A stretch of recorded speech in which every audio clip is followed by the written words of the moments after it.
तो रूस यूक्रेन के बीच जारी जंग में बहुत बड़ा उलटफेर हुआ है।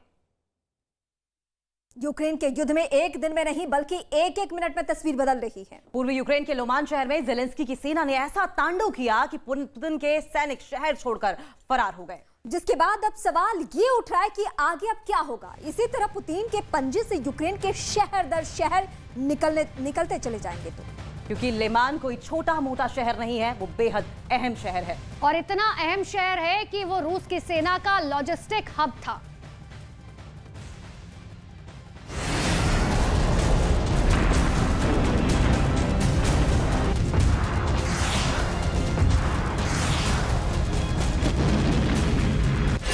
रूस यूक्रेन जंग में बहुत बड़ा उलटफेर।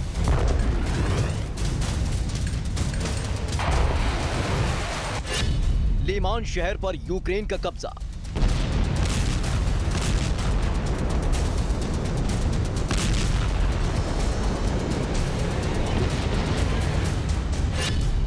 लेमान गंवाने के बाद रूस पर उठे सवाल।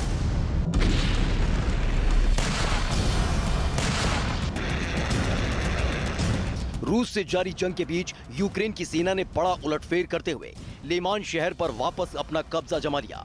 ऐसा माना जा रहा है कि लेमान शहर पर कब्जा कर जेलेंस्की ने पुतिन की सेना की रीढ़ की हड्डी ही तोड़ डाली। लेमान पर यूक्रेन के फिर से कब्जे के बाद अब ऐसा लगने लगा है कि यूक्रेन पर कब्जा जमाने का पुतिन का सपना चकनाचूर होने वाला है।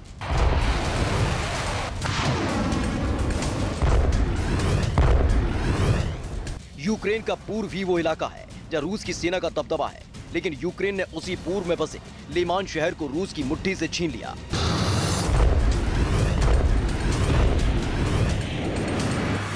यानी पिछले महीने की शुरुआत में यूक्रेन ने उत्तर पूर्व में जो रूस से लोहा लेने का ऑपरेशन शुरू किया था, उसका एक्शन जारी है। खार्किव के इज्यूम शहर के बाद बीते कुछ हफ्तों में ये यूक्रेन की बहुत बड़ी जीत है और माना जा रहा है कि यूक्रेन को पूर्व में बढ़त मिलने वाली है और अब उसके हमले और बढ़ेंगे। यानी पुतिन पर प्रेशर जबरदस्त है। लेमान पर यूक्रेन की जीत से कहीं ज्यादा पुतिन की बहुत बड़ी हार है। ऐसी हार जो उन्होंने यूक्रेन की राजधानी कीव में भी नहीं देखी थी। ये जेलेंस्की का वो वार है जिसने यूक्रेन पर नहीं बल्कि रूस की जमीन को छलनी कर दिया है। क्योंकि लेमान रूस की सेना के लिए किसी हथियार से कम नहीं था जिसे यूक्रेन ने दोबारा अपने कब्जे में ले लिया।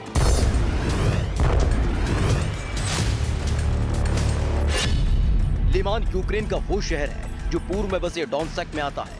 वो डोनेत्स्क जिसे पुतिन का गढ़ माना जाता है। वो डोनेत्स्क जहां रेफरेंडम कराकर पुतिन ने बीते शुक्रवार को ही उसे रूस का हिस्सा होने का ऐलान किया था। लेकिन उनके ऐलान के महज कुछ घंटे बाद ही यूक्रेन की सेना ने लेमान को घेरना शुरू कर दिया और पुतिन के ऐलान के 48 घंटे के अंदर लेमान पर फिर यूक्रेन का झंडा फहरा दिया।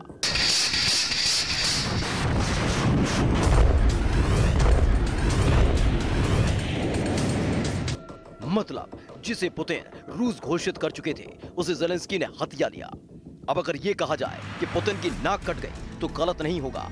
इसलिए रूस में हलचल मची है क्योंकि लेमान लुहांस्क के बॉर्डर के बिल्कुल पास में है। ऐसे में रक्षा विशेषज्ञों का मानना है कि लुहांस्क भी ज्यादा देर तक पुतिन के कब्जे में नहीं टिक पाएगा।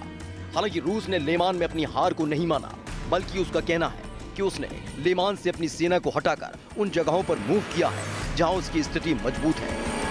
इस बीच रूस को अपने हजारों सैनिकों के लेमान में घेरे जाने का भी डर था।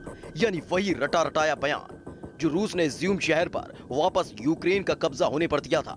लेकिन अंदर की बात यह है कि रूस की हालत बेहद खराब है क्योंकि लेमान शहर को रूस की सेना डोनेत्स्क में अपने लॉजिस्टिक्स और रेलवे हब के तौर पर इस्तेमाल कर रही थी। रूस के सैनिक, उसके हथियार और दूसरा साजो सामान सब लेमान के रास्ते ही पहुंचता था।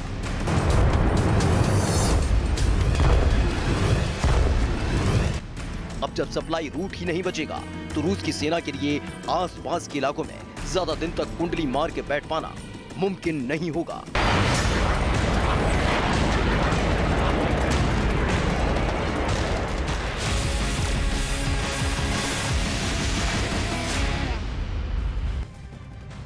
यूक्रेन के साथ चल रही जंग में रूस ने अपनी परमाणु तैयारियों को और भी ज्यादा विस्फोटक रूप देना शुरू किया, क्योंकि दावा यह किया जा रहा है कि रूस की परमाणु हथियारों से लैस ट्रेन को अब एक्टिव मोड में देखा गया है। रूस का ये चौंकाने वाला वीडियो अलग अलग जगहों से वायरल हो रहा है और अब आशंका तो ये जताई जा रही है कि पश्चिमी देशों को कड़ा संदेश देने के लिए पुतिन कुछ बड़ा प्लान करने की सोच रहे हैं।